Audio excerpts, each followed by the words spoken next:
What's up, y'all? Welcome to the Sports Medicine Broadcast, episode 130, Sudden Cardiac Arrest. We're talking with Dr. John Higgins. We are recording live at LBJ Hospital here in Houston. So it was a nice rainy trip out here this morning. I'm your host, Jeremy Jackson, sitting right beside me. I got some of my students here. We got Matthew Bravo. We got Shakira Wing, Adela Marquez. They were running the social features, the Twitter and the show notes and things like that. Shakira's got the comments, so if you're watching live, which we got Bill, Shannon, and Mickey. Thanks for joining us live. If you got comments, post them there for Shakira, and we'll hopefully get them in. And then sitting right across from me, you should be able to see Dr. Mark Knoblauch from University of Houston, Masters of Athletic Training. And then, of course, sitting at the main seat there, Dr. John Higgins. So, Dr. Higgins, we're going to start it off.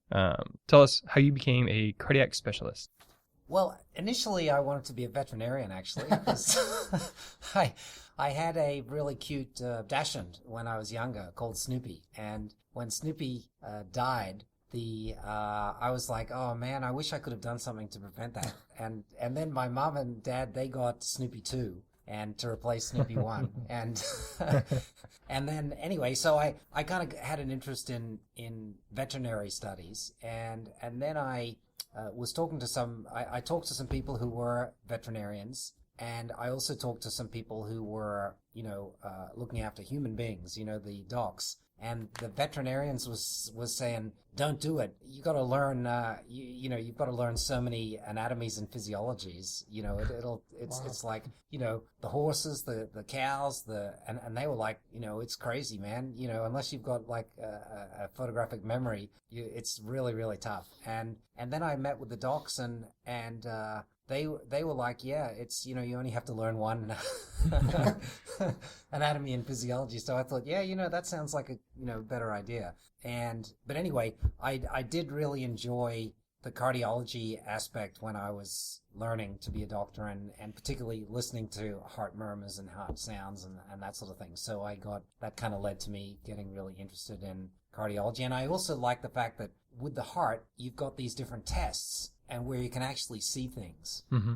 It's not like talking about things, well, we think this is going on, or, doing molecular tests that you can't really see and things. There was a lot of tests that you can kind of do, and that I thought, well, that's cool, because I can kind of understand something I can see. I didn't have to use my imagination too much. So when I was in college, I took general physiology, and that was the coolest class I ever took, because what we actually did was we dissected a live frog. So we cut like the top of the head off and use the pith to make the brain cord. Yes, I know, PETA, whatever. I'm not worried about that because we got to learn somehow. So we put acetylcholine and epinephrine on the heart, and we could watch it like speed up and slow down. Right. And then we eventually, since the frog was already dead, we cut the heart out and stuck it in a glass of water, and you could just see it still beating like 10, 20 minutes later. Like, it was the coolest thing to me, just to be able to put that adrenaline on there in the heart and just to see the effects of it. So again, that's my specialty and my experience with the heart. So yeah, no, I think everyone agrees, here the heart is definitely the coolest organ in the body. It's both for what it does and also, when you're in love, and stuff, Oh yes. The emotions of the heart. Yeah. So we're gonna kind of jump right in. Yeah. So we're in an athletic setting. Everybody's afraid of heart conditions, heat stroke, those kind of things. So what, in this part of the country, what are the main things you would tell somebody to watch out for? We're in a hot environment, high stress, high activity, humid, those kind of things. So what just to start off, what are we really talking about with sudden cardiac death? What are the main things you look out for, want listeners to know about, just in general? Well, I think you bring up a good point, Mark, and what we kind of think is going on with sudden cardiac death in youngsters and young athletes is that there is some kind of predisposing thing that they have themselves. But, a lot of the times we may not necessarily see that unless we get some sort of stress added to that. So I think it's the combination of a stressor, and that stressor might be someone sprinting, really fast, doing some sort of high intensity training episode. Or it might be someone who gets really dehydrated. Or it might be someone who gets some sort of heat injury. And whatever it is, that stressor, coupled with the fact that they have some sort of underlying cardiovascular problem or predisposition, I think that's what leads us to them having the event. So anything you can do, I think there's two parts of this equation, therefore. One is, we want to make sure that those stresses, we minimize the stresses as best we can. And for particularly if we have identified someone who has one of those underlying cardiovascular conditions, or is at some added risk for some reason. So that's kind of the way I like to think about this. And, it's, a lot of people just say, hey, it doesn't happen that often. And in fact, I'd like to just mention the American Heart Association in one of their documents described the fact that this sort of a sudden cardiac event, a death event in an athlete occurs, you're just as likely to be struck by lightning. And in fact, someone looked into that, and they got the data from NOAA, and they found that in the United States in the last 10 years, the chance of getting struck by lightning was 1 in 11 million. Mm-hmm. Okay, so the NCAA study over the past 10 years in college, they had a rate of 1 cardiac death in 53,000. So wow. 1 in 11 million is a little bit different to 1 in 53,000. And then if you drill down a little bit more, if you look into NCAA basketball, it's 1 in 15,000. Mm-hmm. And then if you drill down and look at African-American basketball players, you're talking about 1 in 4,000. So I would just like to up front state that this is not something that is rare. And I'm sure everyone in this room and our listeners has at least heard of a case of someone who has had a sudden cardiac event. Mm-hmm. So I think that it's important to realize, that these things are happening, and the status quo, which is what we are currently doing in most places, which is a history and physical, is not identifying those people who are at high risk. It's just not doing it. And what I always find interesting is it's a commonly used phrase is the first symptom of underlying heart condition can be death. Yeah. they die, and then they do an autopsy. Oh, you have HCM. And I always, HCM, if I remember right, is a prevalence of about 1 in 500. Exactly. So you look at Houston, 8,000 athletes, you're talking there's 20 people out there with a condition that could cause immediate death. What do you do? And so, we translates well into what things we want to talk about is there's this argument that, or a push, if you want to call it that, for adding EKGs to pre-participation physicals. And traditionally there's been the American side that says, no, it's not cost effective. You put undue stress on an athlete because they'll have a positive EKG, they go for an echo and it becomes negative, so they had a false positive. Mm-hmm. And then you have the Italian, and I kind of quote Italians, it's more maybe the European, you might have a better explanation of that, but they've always been pushing since, I believe, the 1990s, they've had a 90% decrease in sudden cardiac death. So I hate to be anti-American here, but how do the Americans defend that? It sounds like the Italian method, which is EKG screening, is the way to go. What do you, without giving an opinion, how do you defend Americans, or, the traditional stance of no EKGs, we don't need them? Yeah, well, I think that you brought up a good point, Mark. One of the concerns is that athletes, by the very nature of them having being involved in athletics, have physiological changes, and those can change an ECG. So some athletes can have ECGs that don't look like a normal ECG. And what the concern is that by the American Heart Association is that first of all, it's going to be expensive to do, and that it's going to be really difficult to do. Now, I think both of those things we can counter by saying that you can set up a system, and there are such systems already in this state and in other states, where they can do an ECG for about $10 to $20.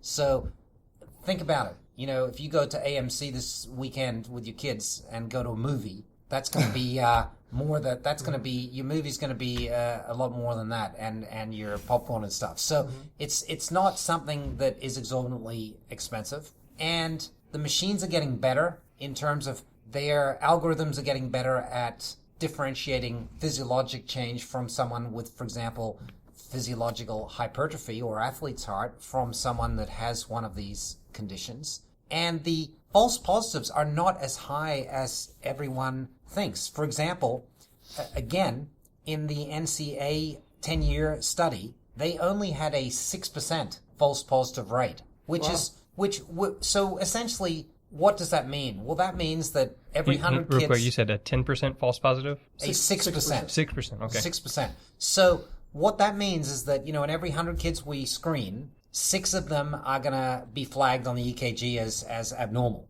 And what typically happens in this situation, and we've done this in our own study, the Houston Early Age Risk Testing and Screening Study, or HEARTS program, is that those kids will then be seen by a pediatrician or a pediatric cardiologist, and often will get an echocardiogram. And in most cases, within a couple of weeks, basically a visit and or a test, that will be sorted out. Either they have something or they don't. And so I would say that, and then, on the flip side, you're not going to miss those people, like the hypertrophic cardiomyopathy cases, which most of the ECGs are going to pick up. Some of the other conditions, including the long QT or the short QT syndrome, the Wolff-Parkinson-White syndrome, as well as some of the other dilated cardiomyopathies and arrhythmogenic right ventricular cardiomyopathy. So a lot of most of the electrical problems that are associated with sudden cardiac death, the ECG is really good for detecting. And, what's the cost? The cost is $20 or less per person. And you're going to pick up these kids who have these problems. And, there is going to be a little bit of extra cost associated with those false positives. But the funny thing is, when they, the big agencies like the American Heart Association, the American College of Cardiology saying, it's too expensive, it can't be done, it's going to be, well, they haven't offered an alternative. In fact, I testified at the hearing of Bill 767, which has moved from the committee and is going to be voted on by the House in Austin, Texas today. And they were asked that, well, by the committee members, both the representative for the American Heart Association, for the American Pediatric Association, and the American Electrophysiological Association. They were asked, well, okay, what can we do instead? Give us something. And they were saying, well, we need to do more research.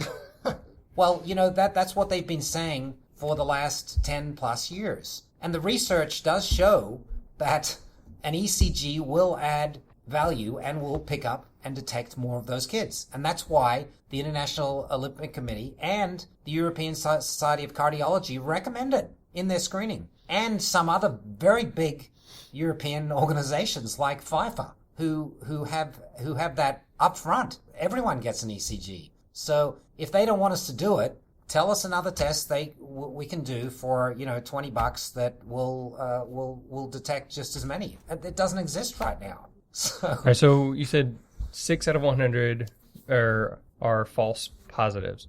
How many do they have any statistics on false negatives? They do, but I don't know if I have those with me. The false negatives, I know they are less than the false positives. I know that, but I just can't. I don't have the number.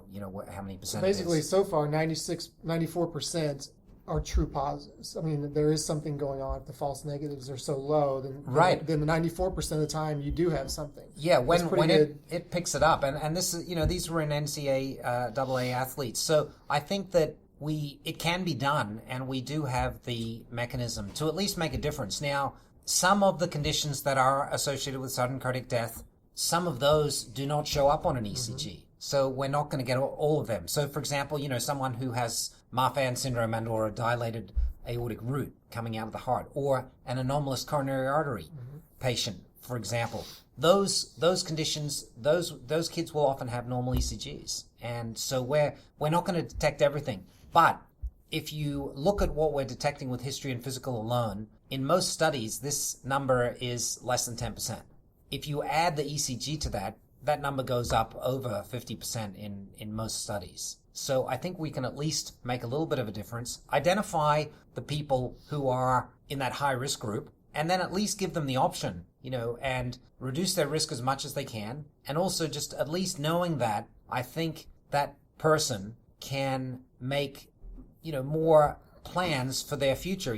If someone has one of these conditions, we think it would be better for them to think of something else, for example, as opposed to being an NBA player, or thinking about Olympic athletics or something like that. If it's something that they have that we can't fix, then maybe they can focus more on a different type of career trajectory.